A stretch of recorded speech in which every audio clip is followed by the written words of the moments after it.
afternoon, welcome. This is Jamb here. 2014 government past question. Question number 35 says, which of the following was done during Gowon administration to reduce regional structural imbalance in the federation? Which of the following was done during Gowon administration to reduce regional structural imbalance in the federation? That is, in order to calm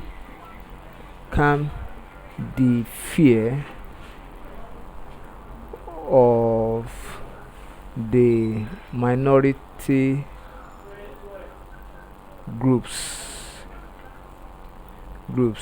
in Nigeria. So Gowon did something, and what he did at that time is to create state.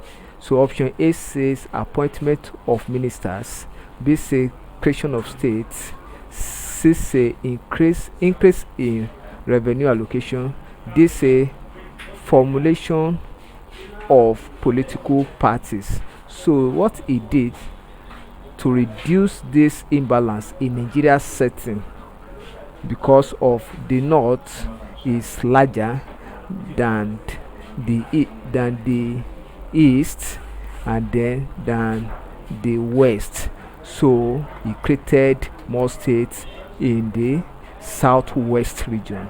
That's in the southwest region. So option B is correct. Thank you, and kindly subscribe for more videos.